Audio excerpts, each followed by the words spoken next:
ஆண்டின் பொதுக்காலம் 6வது வாரம் வெள்ளிக்கிழமை.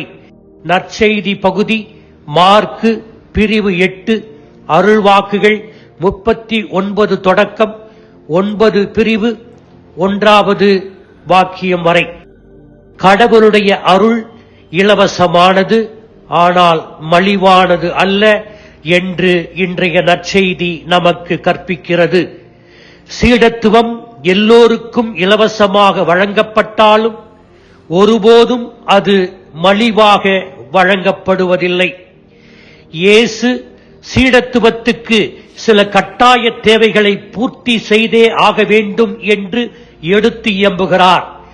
இயேசு நேற்றைய நற்செய்தியில் தான் யார் என்று கேட்டு பேதுரு நீர் மெசியா என்று சொன்னவுடன் மெசியாவின் சீடர்களிடம் இருக்க வேண்டிய பண்புகள் என்ன என்ன என்பதை கற்பிக்க இன்னொரு படி மேலே அழைத்துச் செல்லுகிறார். மெசியாவை எப்படி பின்பற்றுவது என்பதை சீடர்களுக்கு மட்டும் கற்பிக்காமல் அவர்களோடு சேர்ந்து நின்ற மக்கள் கூட்டத்திற்கும் கற்பிக்கின்றார். நாம் வாழுகின்ற உலகம் எப்படி வாணிபம் செய்ய வேண்டும் என்று கற்றிருக்கிறது. பொருட்களை விற்கக்கூடிய உத்திகளை நன்றாக கற்று வைத்திருக்கிறது. வாடிக்கையாளர்கள் தங்கள் பொருளை வாங்க வைக்கும் அளவுக்கு மிகைப்படுத்தப்பட்ட வார்த்தை ஜாலத்தாலும் ஏமாற்று வித்தையாலும் வாங்க வைத்து விடுகிறது. ஆனால் இயேசு இதற்கு நேர் எதிராக செயல்படுகிறார். தன்னை பின்பற்ற விரும்புகின்றவர்கள் எதை எதை செய்ய வேண்டும், அப்படி செய்வதால் என்ன என்ன விளைவுகள் ஏற்படும் என்பதை துளியும் வார்த்தைகள் பெறலாமல் எடுத்துரைக்கிறார். நான் சொல்வதை சொல்லிவிட்டேன். இனிமேல் சீடத்துவ வாழ்வை தேர்ந்தெடுக்கும் சுதந்திரம் உங்களுடையது என்று இயேசு கூறுகிறார். சீடத்துவம் என்பது எல்லோருக்கும் கொடுக்கப்படும் இலவச அழைப்பிதழ். இதிலே 3 நிலைகள் இருக்கின்றன. 1, தன்னை மறுக்க வேண்டும். நம் இதயத்தில் இருக்கின்ற ஆணவத்தை வெளியில் தூக்கி எறிய வேண்டும். நம்மை இயக்கும் தூய ஆவியாரின் துணையோடு நம்முடைய ஒவ்வொரு அடிமைத்தனத்திலிருந்தும் படிப்படியாக வெளிவர வேண்டும். இயேசு ஆண்டவரை நம்முடைய இதயமாகிய சிம்மாசனத்தில் அமர்த்தி அவரிடம் சரணாகதி அடைய வேண்டும். நம் இதய சிம்மாசனத்தில் அமர்ந்திருக்கும் இயேசுவின் அதிமிக மகிமைக்காக தன்னலமற்ற அன்பு பணிகளில் ஈடுபட வேண்டும். 2, சிலுவைகளை சுமப்பது.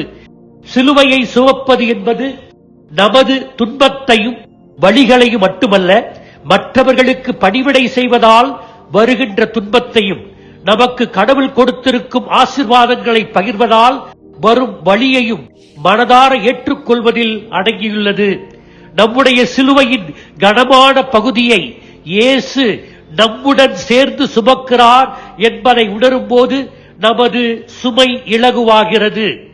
சிலுவை, துன்பம், வலி, ரணம்தான் நம் மீட்புக்கு வாய்க்காலாகவும் அமைகிறது. 3, தன்னை மறுப்பது. சிலுவையை சுமப்பது எதற்கு? இலக்கு இல்லாத ஒன்றுக்காக அல்ல, மாறாக ஒரு இலக்கை நோக்கி பயணிக்கவே நாம் இவற்றை செய்கிறோம்.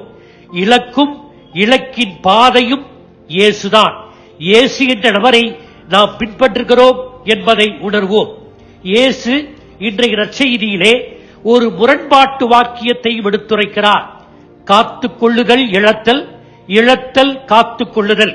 விவிலிய அறிஞர்கள் கருத்துப்படி இங்கே வாழ்வு என்ற வார்த்தை 2 அர்த்தங்களில் பயன்படுத்தப்பட்டிருக்கிறது. தற்காலிக இவ்வுலக வாழ்வு, மகிழ்ச்சியான நிலையான வாழ்வு என்ற அர்த்தத்தில் பயன்படுத்தப்பட்டிருக்கிறது. இவ்வுலக வாழ்க்கையை காத்துக்கொள்ள விரும்புகிறவன் நிலை வாழ்வை இழந்து விடுவான். இயேசுவுக்காகவும் அவருடைய நற்செய்தியை பிறருக்கு அறிவிப்பதற்காகவும் இவ்வுலக வாழ்க்கையை இழப்பவன் நிலை வாழ்வை காத்துக் கொள்வான். ஜிம் எலியட் என்ற நற்செய்தி அறிவிப்பாளர் பின்வருமாறு கூறுகிறார்: தன்னால் இழக்க முடியாததை பெறுவதற்காக தன்னால் வைத்திருக்க முடியாததை விட்டுக் கொடுப்பவன் முட்டாள் அல்ல என்கிறார். நம்மால் இழக்க முடியாதது நிலை வாழ்வு, நம்மால் வைத்திருக்க முடியாதது இவ்வுலக வாழ்வு. சிந்தித்து சீடராய் சரணாகதி அடைவோம். ஆமேன்.